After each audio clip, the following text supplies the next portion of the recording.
Good morning students. Class 12th के mathematics class में हम लोग पढ़ रहे हैं एप्लीकेशन ऑफ डेरिवेटिव्स। इसमें आज हमारा कंटेंट होगा लेक्चर नंबर 6 में angle of intersection of two curves. मतलब अगर दो कर्व हमारे कट कर रहे हैं तो उनके बीच का हमें एंगल फाइंड करना है, तो कैसे होगा आइए देखें। यहाँ देखेंगे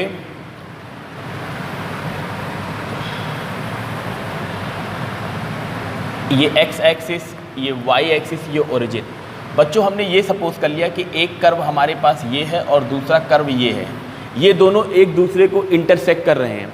अब हमें इनके बीच का एंगल फाइंड करना है। तो देखिए हम कर्व के बीच का एंगल नहीं फाइंड कर सकते। एंगल हमेशा क्या होता है कि when two line intersect each other then slope between both the lines is known as angle. तो हम लोग क्या करेंगे, जैसे हमने ये सपोज कर लिया बच्चों कि this is y1 equals to f1 of f1x and this curve is y equals to f2x। ये हमारे दोनों कर्व हैं, एक f1x है और दूसरा f2x है। तो हम क्या करेंगे, इस पहले वाले पे स्लोप ड्रॉ करेंगे, पहले वाले का टेंजेंट निकालेंगे। देखिए हमने सपोज कर लिया ये इसका टेंजेंट जा रहा है और ये कहीं यहाँ आके इंटरसेक्ट करेगा, ठीक है। ये ऐसे ही इस पे टेंजेंट ड्रॉ कर लीजिए, तो ये यहाँ आके कहीं कट करेगा, ठीक है। तो हमें ये एंगल निकालना है। This angle becomes to phi. ये स्लोप का एंगल है, इसको हमने साई 1 बना लिया और ये हमारा एक स्लोप का एंगल हो जाएगा, ये साई 2 हो जाएगा, ठीक है। अब बच्चों हमें ये फाई निकालना है। ये फाई निकालने या ये भी फाई हो सकता है, ठीक है। हमेशा हम एक्यूट एंगल को ही फाइंड करेंगे। अगर एक एक्यूट होगा तो दूसरा वाला अपने आप ऑब्ट्यूज हो जाएगा। अब देखिए अगर हम ये कहें कि angle of intersection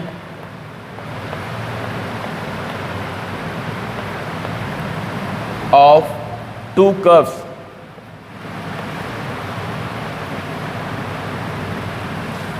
is basically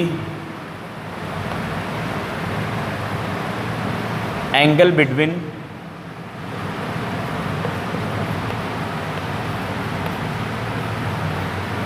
tangent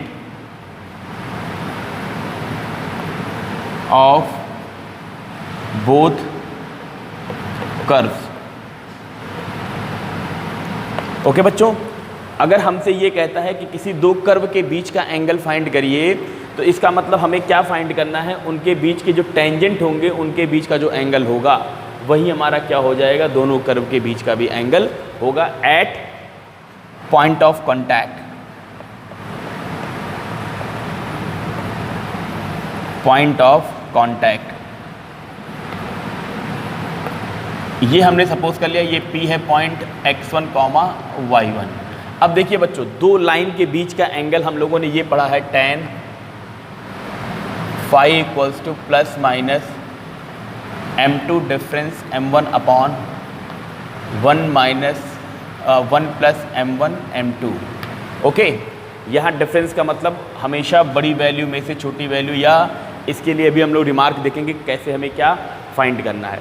अगर ये हमारे पास tan साई 1 है, देखिए हमने ये बना लिया slope of line f of x1, ये tan साई 1 हो जाएगा, ये tan साई 2 हो जाएगा। तो m1 बिकम्स हमारा कितना हो जाएगा, m1 equals to tan Sai 1, या इसको हम लोग कह सकते हैं d f1 upon dx at point x1 y1। Similarly m2 becomes हमारा हो जाएगा tan psi 2 and this can be written as d f2 upon dx at x1 y1। तो सिंपली बच्चों हमारे पास क्या है, यही फार्मूले से जो एंगल बिटवीन टू लाइंस का है, इसी से हम लोग एंगल बिटवीन टू कर्व्स निकालेंगे। क्या कहना चाह रहे हैं ये समझ लीजिए कि अगर हमसे ये कहता है कि एंगल बिटवीन टू कर्व्स हमें निकालना है, इट मीन्स हमें इन दोनों कर्व के टेंजेंट के बीच का एंगल फाइंड कर लेना है। ओके, नेक्स्ट समझेंगे।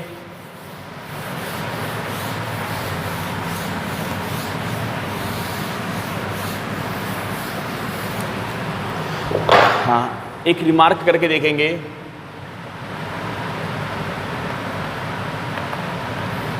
इफ टू कर्व्स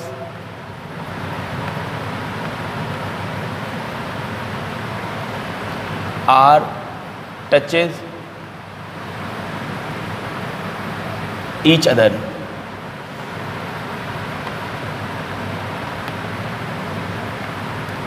दो कर्व बच्चों एक दूसरे को अगर टच करते हैं तब की बात हमें करनी है, क्या होगा तब हमें क्या, जैसे ये कंडीशन बोल रही है कि हम कैसे समझेंगे कि दो कर्व हमारे टच कर रहे हैं। तो केस देखिए, ये एक कर्व हमारे पास हो गया और यहाँ पे ये दूसरा कर्व हो गया। अगर ये दोनों एक दूसरे को टच करेंगे, in that situation the tangent of both the curves are common. हमें टेंजेंट जो मिलेगा वो कॉमन मिलेगा at point P of x1, y1। It means if we find the slope of first curve, y equals to f1x and this is y equals to f2x, means slope of or the tangent of curve first is must be equals to slope of or tangent of curve 2, then we can say that both the curve touches each other। तो यहाँ समझेंगे क्या, if two curves are touches each other,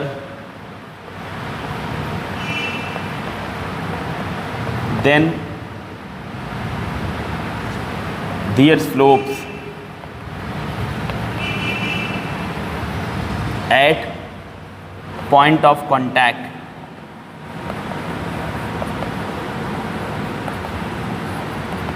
is same। Okay, so we can say that slope of f1x curve is must be equals to slope of f2x, means df1 of dx at point x1 y1 is must be equals to d f2 of dx at point x1 y1। दोनों का slope हमारा अगर equal आता है then we can say that कि both the curves are touches each other. ये हमारा क्या हो जाएगा, condition for touching two curves. यहां देखेंगे बच्चों नेक्स्ट,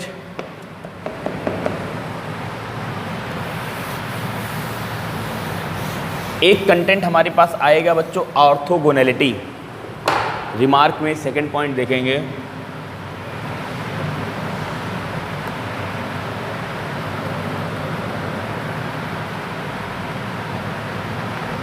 ऑर्थोगोनैलिटी या orthogonal.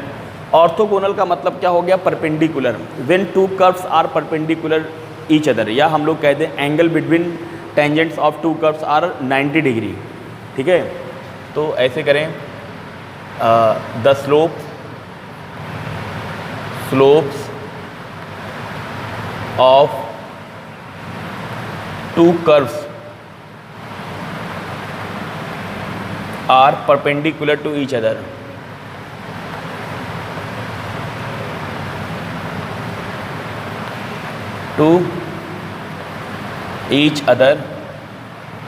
then both curves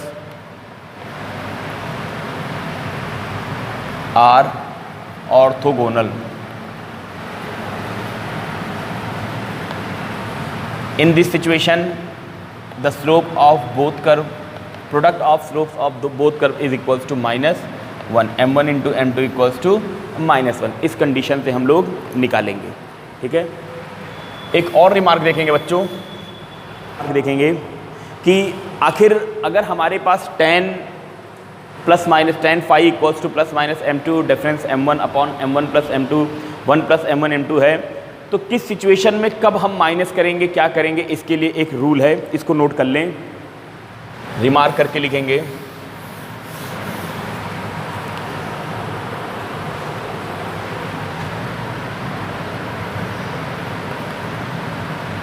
tan phi equals to हम लोगों ने पढ़ा है +-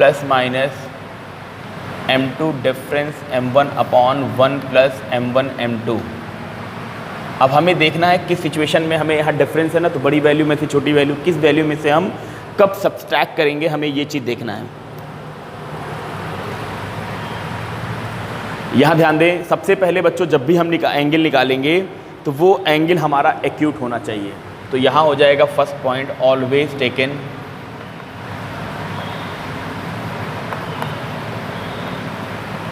एंगल ऑफ इंटरसेक्शन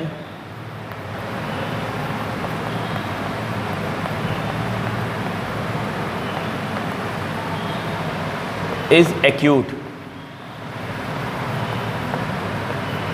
दूसरा पॉइंट देखेंगे, if M1 and M2 both are same sign, ठीक है, या opposite sign.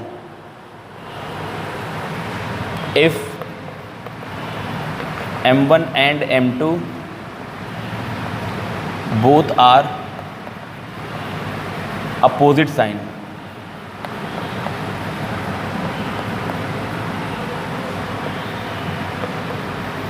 then subtract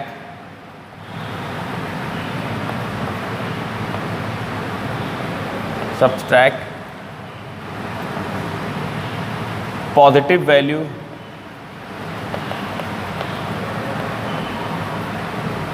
from negative value. जो पॉजिटिव वैल्यू होगी उसको हम नेगेटिव से माइनस कर देंगे। ऐसे ही थर्ड है, if M1 and M2 both are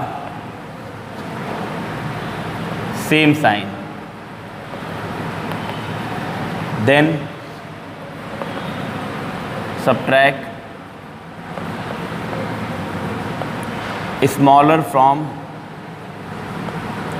smaller value from larger।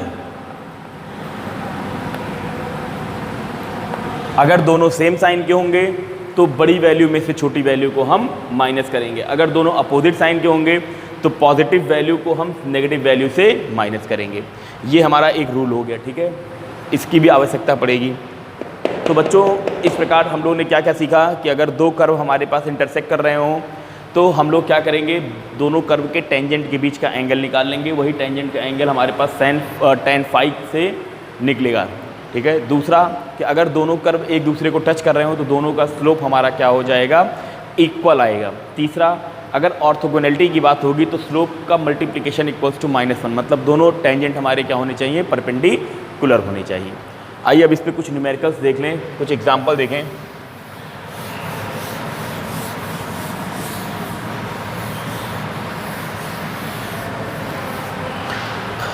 पहला क्वेश्चन लेके चल रहे हैं बच्चों, ऑर्थोगोनैलिटी से ही रिलेटेड है, बहुत इंपॉर्टेंट प्रश्न है। कह रहा है prove that the curve, example ले रहे हैं,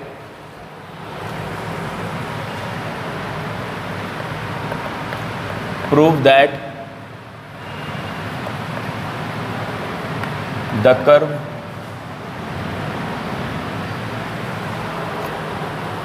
x³ minus 3xy² equals to A and 3x² minus y³ equals to B intersect orthogonally।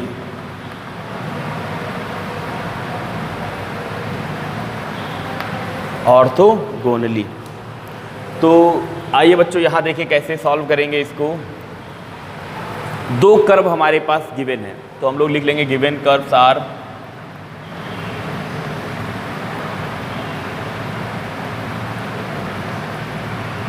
x³ minus 3xy² equals to A, equation number 1, 3x² minus y³ equals to B, equation number 2। ये दो curve हमारे पास हो गए हैं।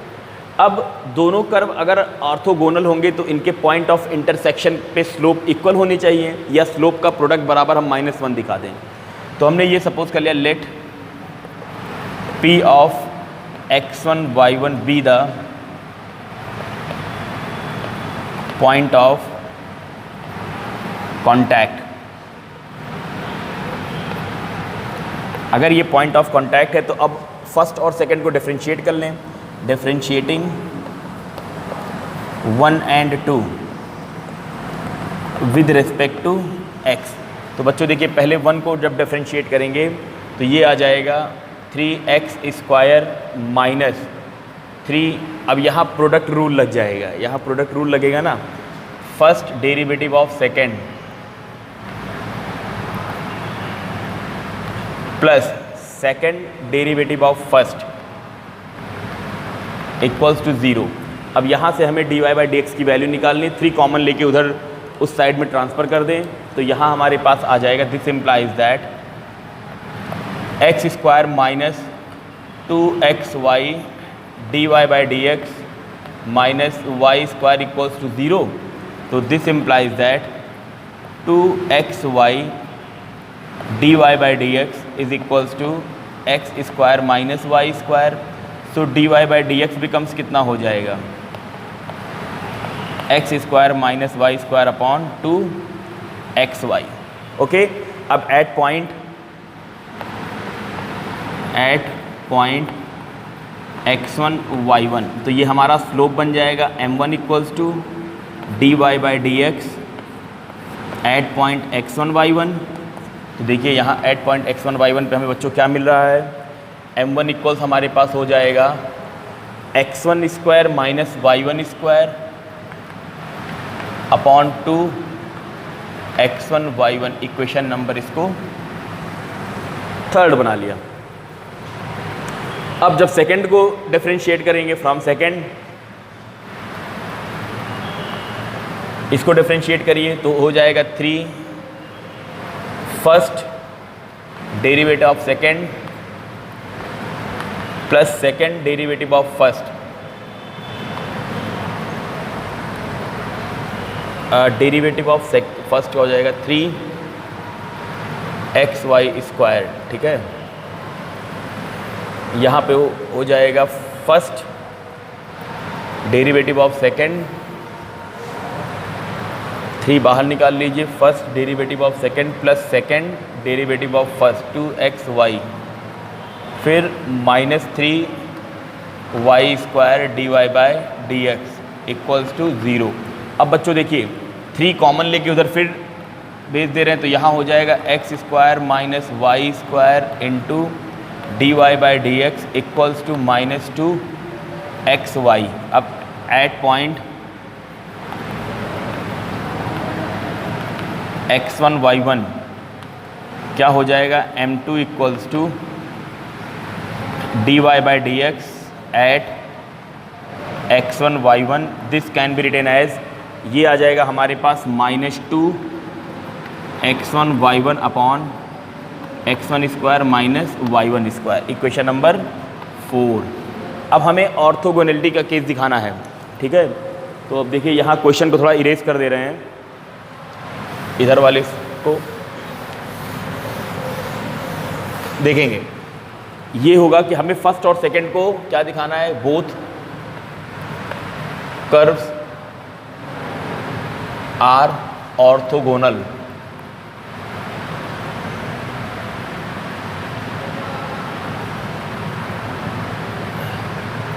If m1 into m2 लेके चल रहे हैं तो देखिए m1 कितना है बच्चों, x1 minus y1² upon 2x1 y1 into minus sine के साथ 2x1 y1 upon x1² minus y1²। अब देखिए ये इससे कैंसिल, ये इससे कैंसिल, इक्वल्स टू कितना आ जाएगा, -1। तो m1 into m2 equals to -1, therefore both the curves are orthogonal. Okay, note कर लीजिए बच्चों।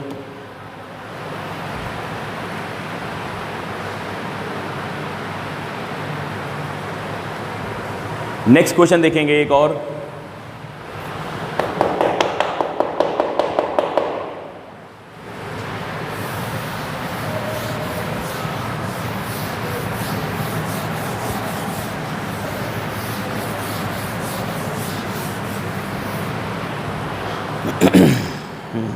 एक क्वेश्चन बच्चों हम ये देख रहे हैं, find the point of intersection of the following curve. find the point of intersection of curve, ये ले रहे हैं y square equals to x and x square equals to y. ठीक है, ये दो कर्व दिए हैं। अगर इन कर्व को हम ड्रॉ करें बच्चों तो दोनों पैराबोला है। तो देखिए अगर ऐसे बनेगा, एक हमारा ये बन रहा है y square equals to x, this can be drawn like this, x square equals to y, तो ये हमारा बन जाएगा ऐसे। ये हमारा पॉइंट ऑफ इंटरसेक्शन हो गया। इसी पॉइंट ऑफ इंटरसेक्शन को हमें निकालना है। पॉइंट ऑफ इंटरसेक्शन का मतलब हमें यहाँ एंगल बताना है कि दोनों कर्व पे अगर हम टेंजेंट ड्रॉ करें, यहाँ से देखिए एक टेंजेंट यहाँ ड्रॉ होगा और एक टेंजेंट ऐसे आएगा, तो ये एंगल हमें निकालना है। इस तरह सिमिलरली यहाँ पे भी देखिए एक टेंजेंट ये आ रहा है और एक टेंजेंट ये जा रहा है। ठीक है, तो इनके बीच का हमें एंगल बताना है। तो यहाँ तो 0,0 होता ही है, हमें इस पॉइंट को सॉल्व करके निकालना होगा कि इसका क्या पॉइंट ऑफ इंटरसेक्शन आएगा। इस पर फिर हमें एंगल दिखाना होगा। तो जब भी बच्चों हमसे पॉइंट ऑफ इंटरसेक्शन की बात करेगा तो हम वहाँ पे एंगल ड्रॉ करके दिखाएंगे। ठीक है, तो यहाँ देखेंगे गिवन इक्वेशन ऑफ कर्व,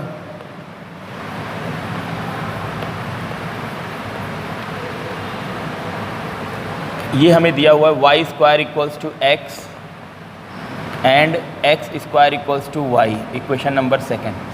अब इस पॉइंट को हमने P सपोज कर लिया x1, y1, ये हमारा O है, ये तो 0,0 आएगा ही।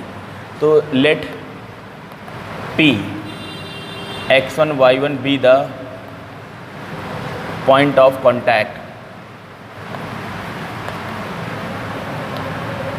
Point of contact. तो अब इनको सॉल्व कर लें तो इससे हमारे पास क्या हो जाएगा, y1 square equals to x1, equation number 3, और x1 square equals to y, equation number 4। On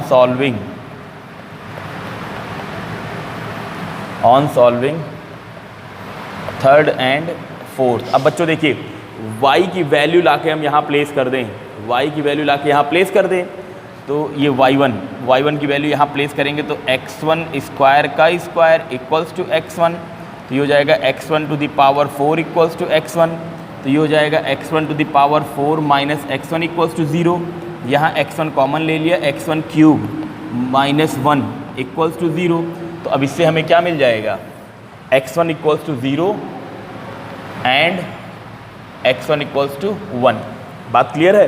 अब x1 इक्वल्स टू 0 होगा, ला के प्लेस करेंगे तो y1 इक्वल्स 0 हो जाएगा एंड y1 इक्वल्स टू 1। तो हमारे पास दो वैल्यू आ गए, 0, 0 और 1,1।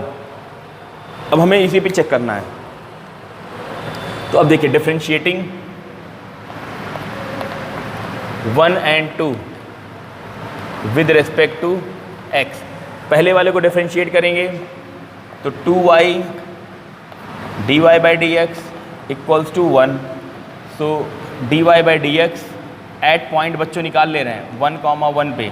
देखिए यहाँ कितना आएगा 1/2,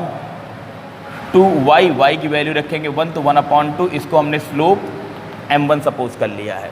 ठीक है, ऐसे ही एंड सेकंड वाले को डिफरेंशिएट करिए, दूसरे वाले को डिफरेंशिएट करेंगे तो 2x है, तो यहाँ हो जाएगा 2x equals to dy by d x. अब एट 1,1 पे निकाल रहे हैं, dy by d x at 1,1, तो यहाँ हो जाएगा 2, ये हो गया हमारा इक्वल्स टू m2। ठीक है, अब देखिए हमारे पास जो रिमार्क था कि अगर m1 और m2 दोनों सेम साइन के हों, जब सेम साइन के होंगे तो ग्रेटर वैल्यू में से स्मॉलर वैल्यू को हम सब्सट्रैक्ट कर देंगे। तो हमने ये मान लिया late phi be the angle of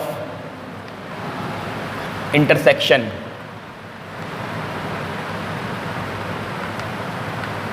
ठीक है। तो यहाँ tan phi बराबर हमारा क्या होता है, ग्रेटर वैल्यू हमारी कितनी है 2, तो m2 माइनस m1